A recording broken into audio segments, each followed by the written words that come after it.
Hi friends, welcome back to Jaffna பெட்டி kitchen recipes. நான் உங்களுக்கு இன்றைக்கி பொங்கல் செய்து காட்ட போகிறேன்.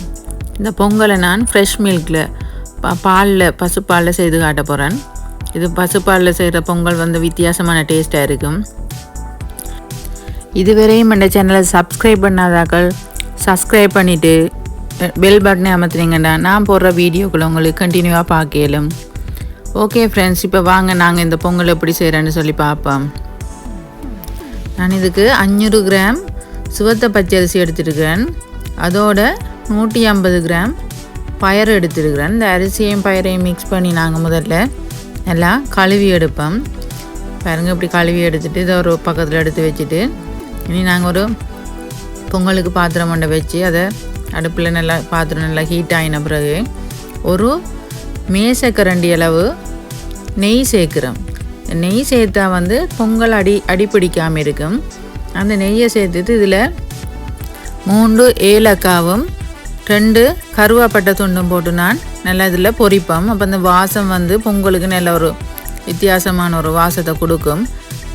நெய்யில் பொரிக்கக்குள்ள நல்ல ஒரு வாசம் வரும். இப்போ நான் இதுக்குள்ளே அதோடு சேர்த்து உதிர்ந்த திராட்சை ப்ளம்ஸும் கஜு நட்ஸும் போட்டு, கஜு நட்ஸ் ஒரு 10 அப்படி எடுக்கிறேன். ப்ளம்ஸ் ஒரு 50 கிராம் சேர்த்து நான் இதோட பொரிச்சு எடுப்பேன். இந்த கஜு நட்ஸ் ப்ளம்ஸ் எல்லாம் நல்லா இந்த பொரிஞ்சு ப்ளம்ஸ் நல்லா உப்பி வந்த பிறகு அந்த பதத்துக்கு நீங்கள் இதை எடுக்கலாம். இப்போ பாருங்க, நான் கஜு நட்ஸ் இதுக்குள்ளே சேர்க்க போகிறேன்.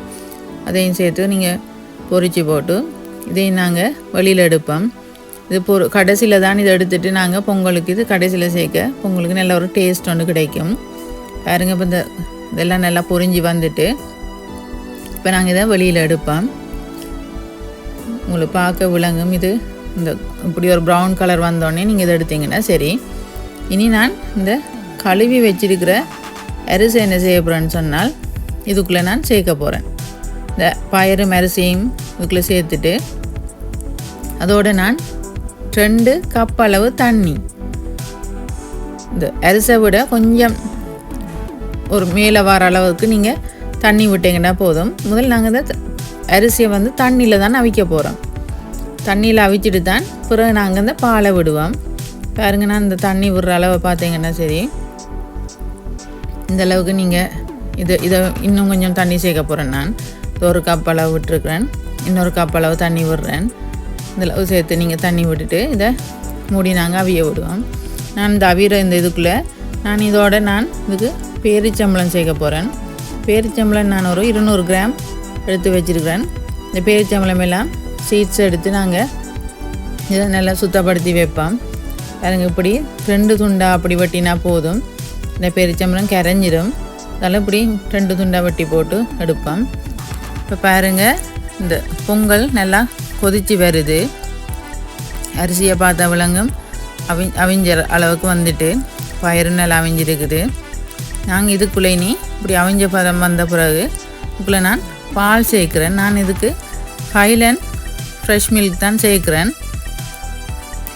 இது பால் வந்து சேர்க்குறது பொங்கலுக்கு வித்தியாசமான ஒரு டேஸ்ட் கிடைக்கும். சில ஆக்களுக்கு தேங்காய் இல்லை, அப்படியான ஆக்களுக்கு இப்படி பால் சேர்த்து செய்கிறதுக்கு ஈஸியாக இருக்கும். இந்த பாலை சேர்த்துட்டு கொஞ்ச நேரம் அங்கே இந்த பாலை நல்லா பொங்கல் அவிரதுக்கு விடுவோம். இப்போ அந்த அரிசியில் அந்த பால் எல்லாம் ஊறி நல்ல டேஸ்ட் ஒன்று கிடைக்கும். கொஞ்சம் தன்மை இருக்கக்குள்ளேயே நாங்கள் இதுக்குள்ளே சர்க்கரை நான் 250 கிராம் சர்க்கரை சேர்க்குறேன். நீங்கள் உங்களோட இனிப்பிட சுவைக்களவுக்கு நீங்கள் இதை சேர்த்துக்கொள்ளலாம். பாருங்கள், இந்த சர்க்கரையெல்லாம் நல்லா கரைஞ்சிட்டு கரையக்குள்ளே தண்ணி கொஞ்சம் விடுற மாதிரி இருக்கும். இந்த அளவு பதத்தில் இந்த பால் எல்லாம் நல்லா வற்றி வர பதத்தில் நீங்கள் இந்த பேரிச்சம்பளத்தையும் போட்டு அதை கிண்டி விடுங்க. இப்படி இந்த பேரிச்சம்பளம் அதோடு சேர்த்து நான் அந்த பொரிச்ச ஏலக்காவையும் தட்டி போட்டு இந்த கஜு ப்ளம்ஸ் எல்லாம் இதோடு சேர்த்து நான் மிக்ஸ் பண்ணி விடுறேன். இன்னும் கொஞ்சம் நேரத்தால் நாங்கள் எங்கட பொங்கல் வந்து ரெடி ஆயிடும். இந்த பால் தன்மையெல்லாம் கொஞ்சம் வற்றி வர பாருங்கள், இந்த பருவத்தில் கொஞ்சம் பொங்கல் இப்போ ரெடியாக வந்து கொண்டிருக்கு. இதில் நீங்கள் ஆஃப் பண்ணிங்கன்னா அந்த பொங்கல் அந்த ஹீட்டுக்கே மூடி வச்சிங்கன்னு சொன்னால் அந்த ஹீட்டுக்கே இந்த பொங்கல் ரெடியாக வந்துடும். நாங்கள் இப்போ அடுப்பை ஆஃப் பண்ணி வச்சுட்டு ஒரு 10 நிமிஷம் அப்படி நீங்கள் ஆஃப் பண்ணி வச்சிங்கன்னா அந்த பொங்கல் ரெடி ஆயிடும். பாருங்கள், இந்த பொங்கல் நல்லா சூப்பராக வந்திருக்கு.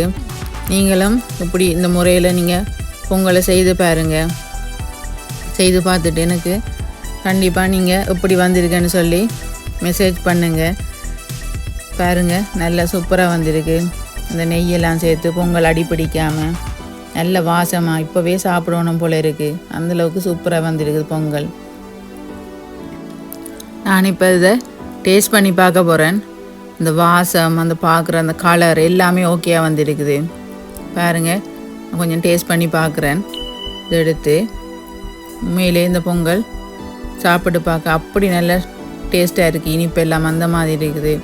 நீங்களும் இப்படி இதை செய்து பார்த்துட்டு எனக்கு மெசேஜ் பண்ணுங்கள். ஓகே ஃப்ரெண்ட்ஸ், நாங்கள் மீண்டும் இன்னொரு சமையலில் சந்திப்போம். ஓகே, பாய்.